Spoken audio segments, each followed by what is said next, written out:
Hi, everybody, and welcome to another edition of the Southern Fried Podcast, a production of the Arkansas Democrat-Gazette. I'm Rex Nelson, senior editor of the Democrat-Gazette, and it is my honor to have today Kathryn Tucker of the Arkansas Cinema Society.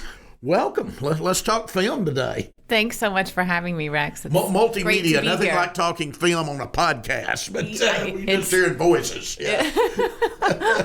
Yeah, it's I have a face for radio, so. Yes, I've always said that. I started in radio when I was 13 years old, believe it or not. Yeah. So I have said that a long time. Or a face for newspaper work. You know, Yeah. you can get that glamour shot taken about 20 years ago in the case of my column and put that on there. And just keep it. And go from there. Yeah, keep the same No one photo. will know. No. And then you go speak like I do, and they say, you don't look at all like your photo in the paper. Well, that was about 20 years ago when that one was taken. Yeah. But so happy to have you here. Thank you so much for having me. I want to talk about the society, but let's get a little background first.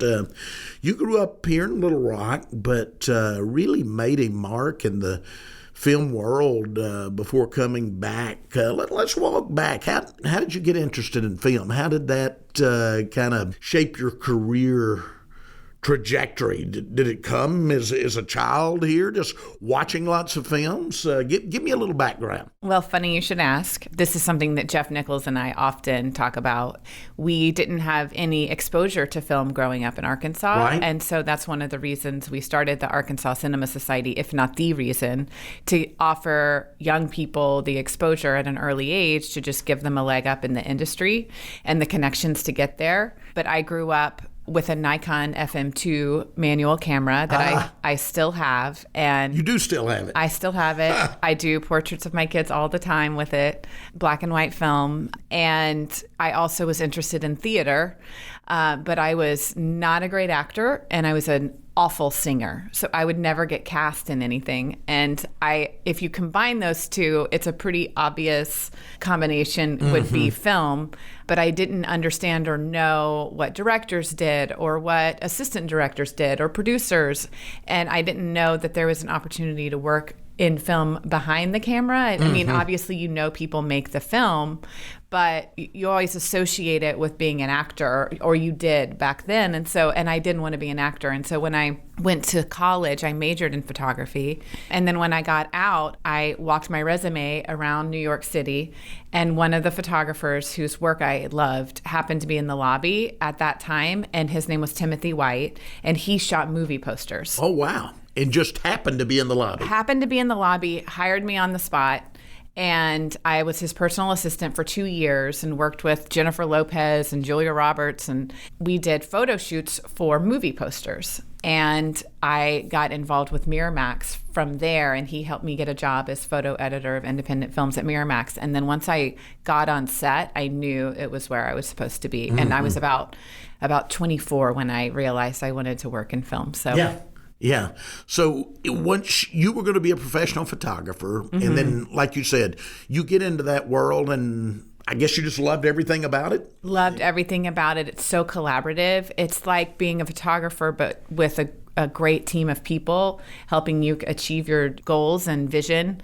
And I'm a big extrovert, so I love collaborating and working with people. I don't really like working by myself. And photographers really, it's kind of a lonely job if you're an extrovert. And so it just fit my personality so much better. Plus, I love all of the art forms that are included in film, like music, writing, acting, costume design, drawing. There's so much art within film that I'm passionate about that putting it all together, I feel like you can't create a more moving experience than when you're sitting in a theater watching a movie. You know, I'm having a flashback. Years ago, I did a big magazine story on Francis Macbeth, who was a world-renowned music composer, but lived in Arkadelphia, of all places. He was a family friend there when I was growing up, and I asked him, first of all, I love this. he would do his composing late at night and then sleep all morning. So when I asked him, what time do you want to do the interview? He said, why don't you show up at my house about midnight, which I thought was interesting to start with. But I asked him a question over probably at about 2 a.m. as we were sitting there visiting. If you were young again, would you compose music again? And he said, no, I think I would go into film if I were young again. I think that's the greatest creative outlet that there is right now. Yeah. And so I'm reminded that of you being captivated by that world. So you're having great success. Obviously, I can tell by your voice you were having a lot of fun. So tell me what brings you back home to Arkansas. So I think community service runs in my family. Very much so. And I have the bug too, but just film specific. And I want to be able to make movies in Arkansas. And I feel inspired to help young people and anyone wanting to get involved in film from Arkansas, because it's not an easy road. Jeff Nichols and I both were on that road, and it was long and winding. And so we are hopefully creating some shortcuts for filmmakers in Arkansas with the Arkansas Cinema Society. And, Jeff and I love bringing great filmmakers to Arkansas to kind of show off the state and encourage them to make movies here. And so far that recipe is working. And we've got all these educational programs now that we're working on with the Arkansas Cinema Society, the Filmmaking Lab for Teen Girls that I lead every summer. It's one of my favorite things that we do. And we create a short film within a month with 12 high school girls. And I'm reminded of my high school self. What a neat project, yeah. And it's so moving. It's way more moving to me than I ever thought it would be. I mean, I was excited about it, but every year I'm reminded how important that program is. So in an effort to bring more films to Arkansas, and also my own dream of making films in Arkansas kind of collided. And I love being here. Yeah, well, it's great to have you back here. Now you open the door. You mentioned that community service runs in your family. A new film on your own brother. Talk about that a little bit. Sure.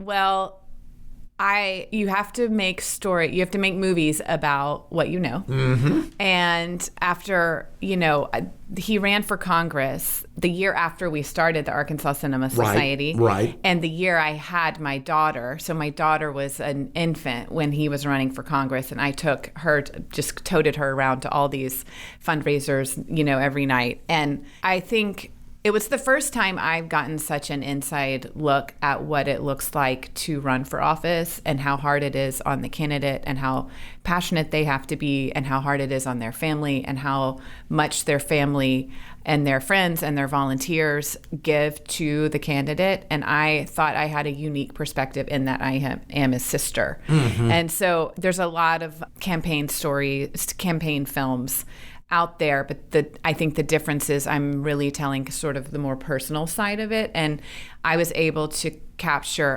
an essence of his life that maybe a stranger might not have been able to. Right. Like, I would just go over to their house in my pajamas and have the camera sitting in my lap for when he walks in after a big speech or whatever and needs dinner. And so there's intimate moments like that in the movie that I feel like are unique to other campaign films. But yeah, I just thought it was a story worth telling, and I was really inspired by him and the campaign that they ran.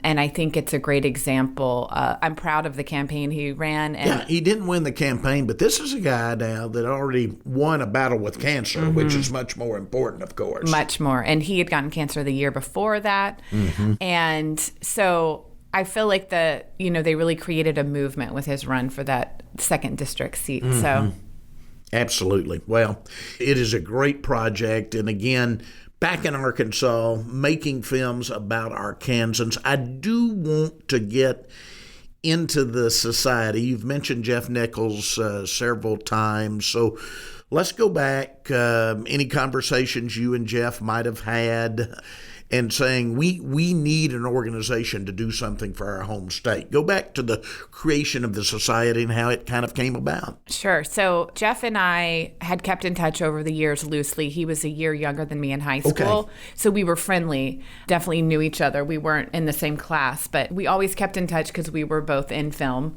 from Arkansas. But he wanted to do a screening of the film Loving that he directed. And there was no resources for that. He had no way, he didn't have anyone to call to say, hey, I want to do a screening of this movie and come home for it. Like, what should I do? And so he put together the event with his friends, Spencer Andrews and Amber Brewer of Yellow Rocket. But at that screening, he and I reconnected, and we were talking about how the Little Rock Film Festival had closed and what a bummer that was, and that we wanted to maybe do something to either bring it back and in the evolution of our conversation, we decided to not just do a film festival, but to do an organization more like the Austin Film Society in Austin, which is year-round, encompasses all things film, not just it's not just a once a year film festival. There's educational programming year round, there's community programs year round, and it really is more community driven as opposed to like a tourist event,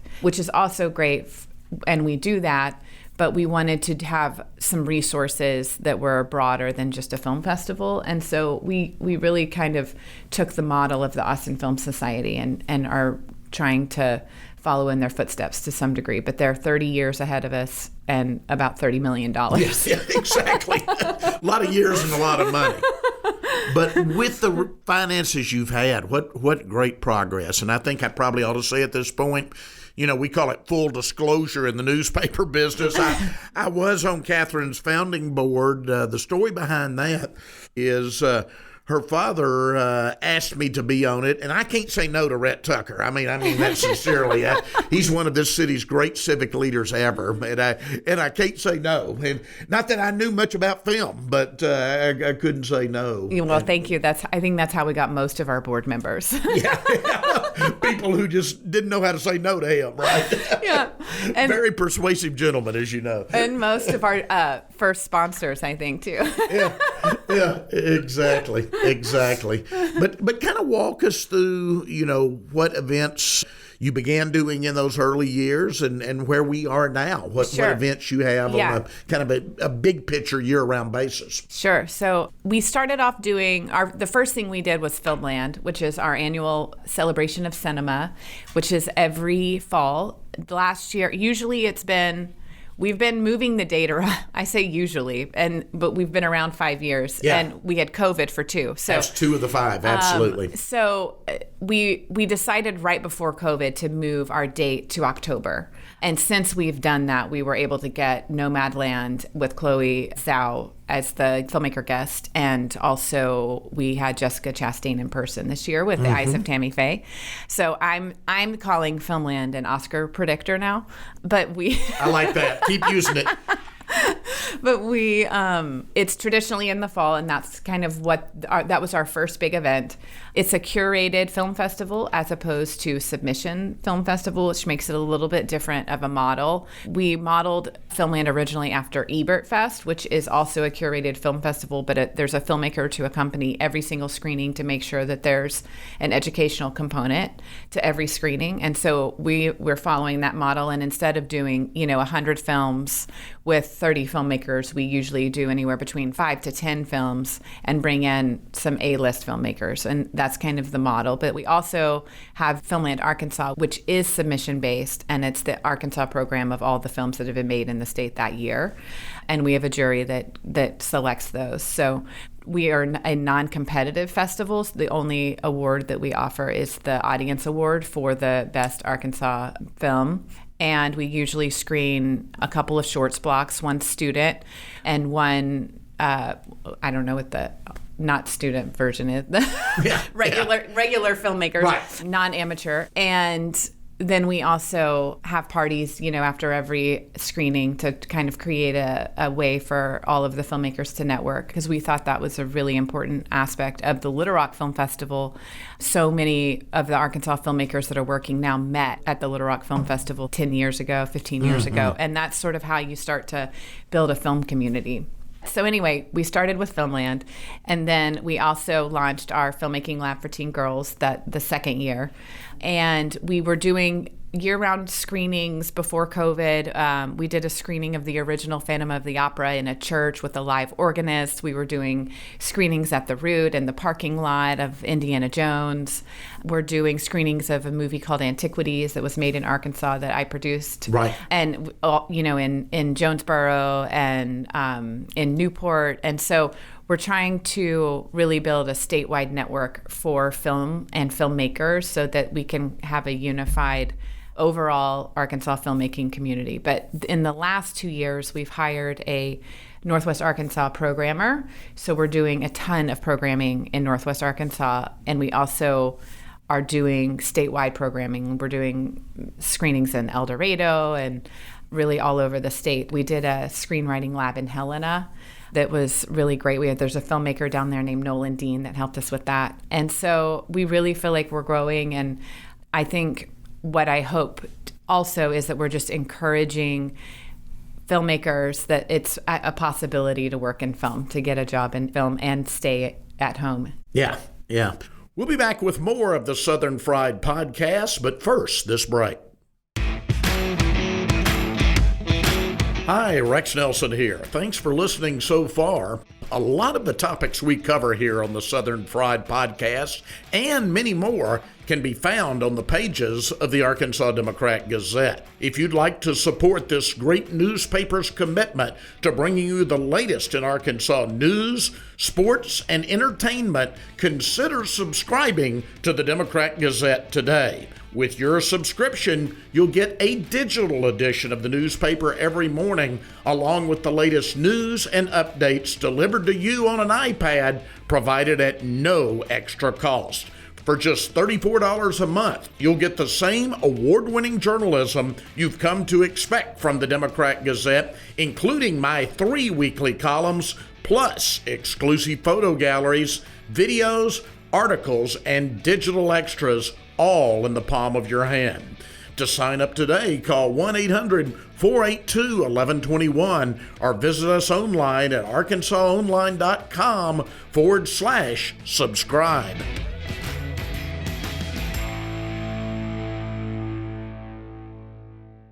Welcome back to the Southern Fried Podcast, a production of the Arkansas Democrat-Gazette.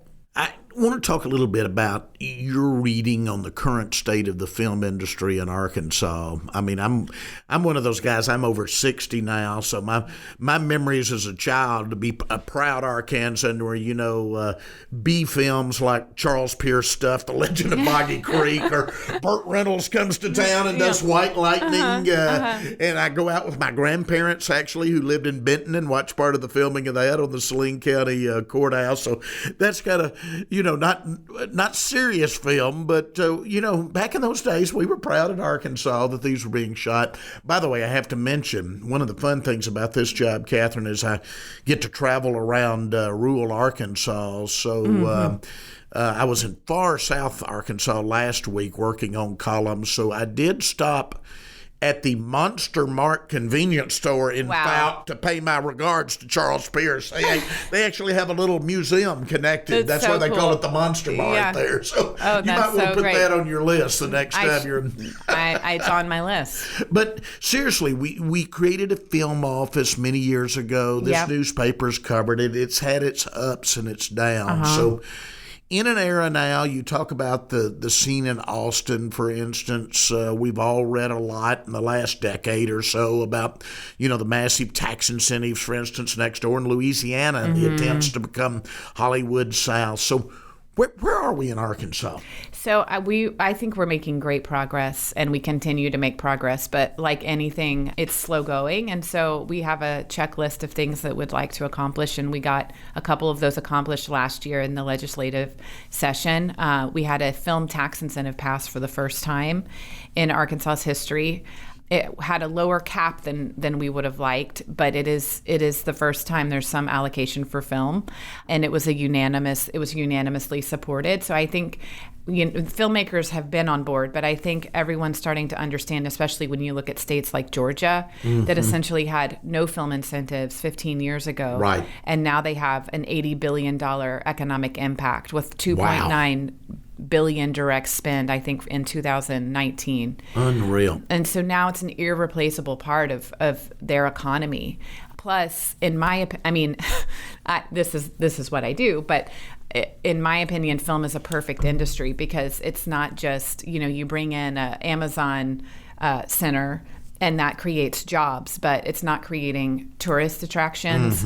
It's not showing how beautiful your state is.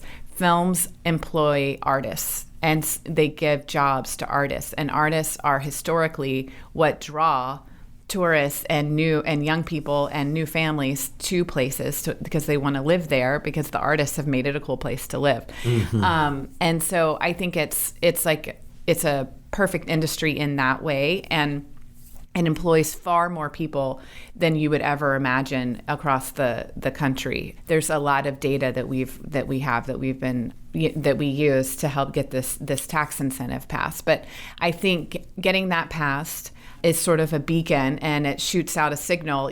Arkansas is open for business and is film friendly. And so I think last year we had so many. I had a friend tell me that she worked on Hannah Whitney, who is Ruth Whitney's daughter. And okay. Originally one of our first employees at the Arkansas Cinema Society. Right. But she, started as a PA on True Detective Season 3 and has been able to make a living in film since then in Arkansas. Right. Yeah. And so that's the dream. I mean, when I produced a movie called All the Birds Have Flown South in 2014, I trained 15 young people as interns, and they were then able to get jobs on movies after that, but none of the jobs were in Arkansas. And now they're living in Georgia and California, so we trained them, and then they have to leave because there's not a movie right after. So the tax incentive really makes us able to have sustainable films throughout the year so that filmmakers can stay in the state and make a living doing what they want. Yeah. A year ago, about a year ago this month, because I remember it was right after I got my family fully vaccinated. I had not traveled for 13 months until I could do that. And I went up and I had a breakfast with Tom and Stuart Walton, and they were kind of outlining their vision for Arkansas, which I really bought into. And it was to take our outdoor recreational attributes, which really are world class, and build on those, but at the same time, build a cultural base. Crystal Bridge is an example of that, but the film industry would be an example of that. And they said to me, and I love this, they said Arkansas should be to the center third of America what Colorado is to the western third, this place that's off the coast but has this great outdoor recreational opportunities, a little bit lower cost of living than on the coast. Plus, it's got the culture that goes with it. And I certainly think what you're doing at the Cinema Society plays into that vision of a better Arkansas going forward. Yeah, I have a friend that has recently gone to work for them, and his job is to make Arkansas better. Oh, yeah. And I say this. I mean, I'm not a Walmart apologist or anything. I'm glad it's based in Arkansas. But I will say this for Tom and Stuart. Those guys obviously could live anywhere in the world. They're two of the richest people in the world. They could do anything they wanted. Their whole focus is improving quality of life in the state of Arkansas. Yeah. That's their whole focus. Yeah. And I believe that film is a viable part of that, because if you look at Austin, if you look at Nashville, if you look at Atlanta, they all have thriving film communities. And I think that that's one of the pieces of the puzzle that makes them the hub that they are. It's the music and it's the film. And then the restaurants start coming, and then the tourists start coming, and then people want to move there. And I think it's one of the pieces of that puzzle. And I think people are catching on to that here. And luckily, we're not the first ones to do it.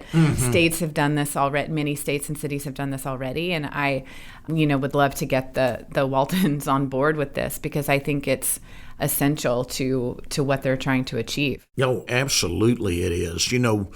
I kind of, in talking about Northwest, but again, their vision has expanded more statewide. But Northwest, I kind of put through in 3 stages.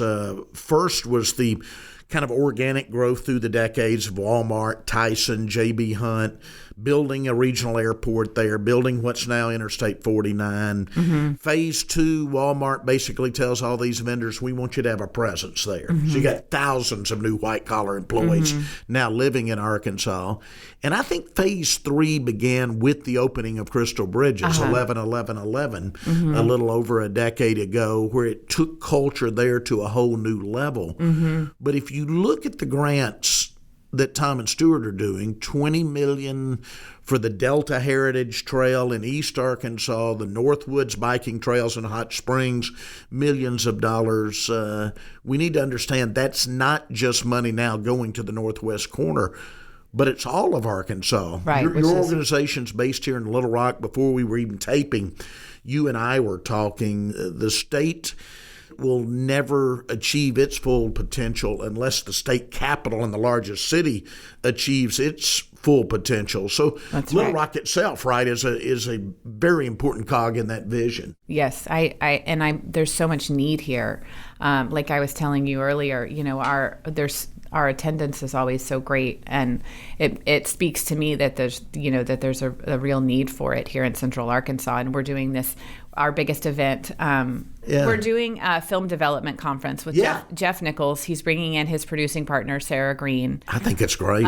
She is an independent film producing giant. If you're not familiar with her, she's Terrence Malick's producer. Also, she produced Frida, State and Maine. I mean, she's worked with David Mamet, some of the greats. Mm-hmm. And she's Jeff's producing partner, and so she'll be here. And then Jeff is also bringing in a film called Jockey, and the writer, director, producers of that. And he had recently met them in Austin, and they have a new film finance model that he thought was fascinating, and they're going to share that this weekend, which is also a big deal. But this is the first time we've done a live and in-person event in Northwest Arkansas since we opened our office there. Yeah. So we're really excited and hoping that the turnout is great. But I'm personally very excited. I'm taking a notebook and a pen and a computer, and I'm going to be taking notes the whole time myself. Yeah. So where do you see the industry 5 years from now in Arkansas, 10 years from now in Arkansas? My dream for it is that we're not stealing the Marvel movies from Georgia, but we're stealing movies like Jeff Nichols movies. We're stealing movies that like The Eyes of Tammy Faye. Mm-hmm. It's such a shame that Minari couldn't have filmed here. Absolutely. It was filmed in Oklahoma because their crew base and the better incentive even that though they it was have. Based on an Arkansas story. And he, Isaac Chung grew up in Arkansas. Right. And so movies like that, I want those to be kind of no-brainers. Those need to be filmed in Arkansas. And the movie Arkansas wasn't filmed in Arkansas. It was filmed in Alabama. So those are tragedies to me. And so at least minimally we would hold on to those. But I also think that we could be a harbor for the $10 to $30 million films. And if we could get 5 of those a year, we could really start building a crew base, because the crew could then have sustainable work all year long. And then once you have that, then you start building your second crew. And then you start building your third crew. And the more people that can train, it just becomes a self-fulfilling prophecy. And so in 5 years, I would love to see, the tax incentive looking, closer to 30-35% to be competitive with Oklahoma and Georgia. And I would also love to see a workforce training program to train some crew, just to be able to support the productions that come in. And I would love to see us having, a series being filmed here every year, a TV series, and then maybe 4 to 5 $10 million films. I think that would be a big win. And then I think once that starts happening, the same thing that happened in Georgia will happen here. And they'll realize that the cap is only limiting their ability to make money and recruit more films and have more jobs for Arkansans. Because it's not giving money to Hollywood. It's Hollywood employing Arkansans in Arkansas. Absolutely. So it's just keeping the talent at home. And that would be my dream for Arkansas if I could wave my magic wand. With you working on it and Jeff working on it, I think it will happen. Now, before we wrap up quickly, I know you continue to work on personal projects. What have you got going there? I have 2 screenplays that one I've written and one I've signed on to direct. And I'm in the process of finding funding for those. And I most certainly want to make them in Arkansas. Wonderful. It's the only place to do it. Yeah, that's exciting. Kathryn, thanks for all you're doing for our state. Oh, thank you, Rex, for having me on. So glad you're here. Really appreciate the work of the Arkansas Cinema Society, and you will be hearing much more about the society in the months and the years to come. Kathryn Tucker, our guest this morning. I'm Rex Nelson of the Arkansas Democrat Gazette. Thank you for listening to the Southern Fried Podcast.